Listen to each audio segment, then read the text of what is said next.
Individuals were looking at Facebook as if it's um, the new mojo out here. It's like it's indispensable. It's a billions of dollars business and so on. I recall when I started posting some of my stuff, it sounds as if it's preaching. So a nephew of mine who's an attorney said, "Man, why are you preaching like that, bro?" So maybe I don't know if his friends were telling this man preaching so much, and he felt that he had the courage to tell me what's up. So I told him, I said, bro, look, man, I'm blogging from my place, and I'm the king right here, and there's like, that's what you think, that's you, because I told you about some things in the past, and you tell me you were kind of like upset, like, so I'm gonna do my thing. So that now with everybody trying to sell you something um, and now it is being used to foment and to perpetuate and to sort of advertise revolutions and spontaneous social actions and so on. I wonder what he thinks about that. If he's going to contact the boys in Egypt and say, "Man, you shouldn't be using this social network for spreading your democracy thing." But I don't know. I think it's bad that they're using social media anyway for their political news and other things like that. Even when people try to sell you stuff, so that with the governments being able to pull the plug and trying to smash it, I'm wondering if it's going to really um, get a lot of governments around the world upset and they're going to eventually kill it. So that the big um, expectation of it being such a very prolific medium, I wonder if it's going to be real lasting and valid and reliable. And that people are saying why it's worth that much is because they have private information they could sell and sell your products, and I am not sure they're going to make some money with whatever. That's the way they see it. But I think that the social media shouldn't be used for those kind of movements. Um, I think my videos are kind of like helping folks to understand the issues and to do the right thing and so on, as opposed to trying to um, come up with a political maneuver. But um, it's going, and we'll see what will happen down the road. But in conclusion, I think it's a hijacking of the social media. I mean, the gruesomeness, to get in the face smashed with stone, the burn of the place. I mean, like you see that, regular, CNN and ABC and Fox and all that. It's social media basically. I don't know. What do you think?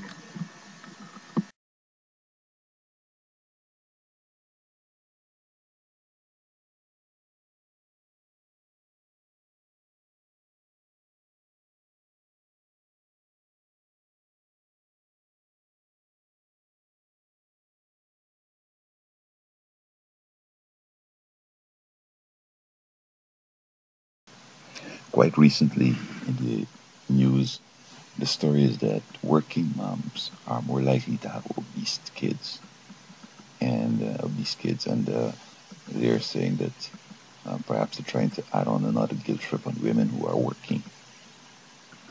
But um, what about the working moms? Aren't some of them obese also?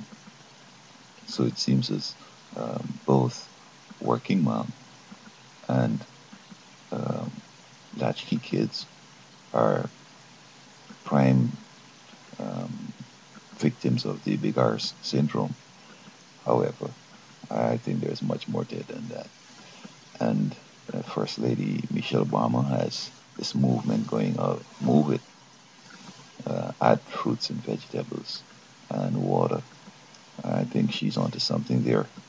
However, um, there is some underlying principle which I'm trying to find, and I hope to find it one of these days. But it's so moms that are home, they also have big arse kids.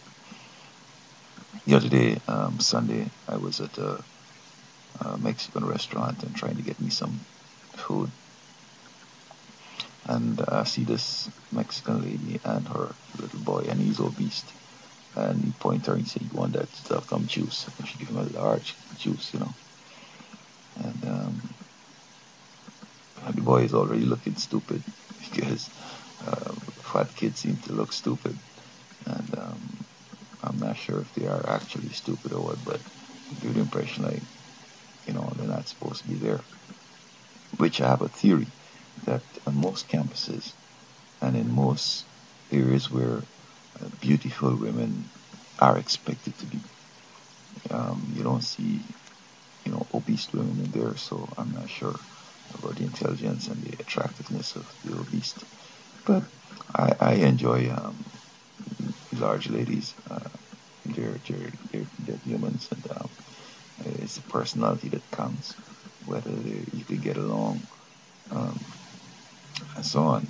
Um, of course, to push the weight around, and they would want to wrestle with you a lot, and so forth. And you have to avoid that because it's going to end up domestic violence charge, etc.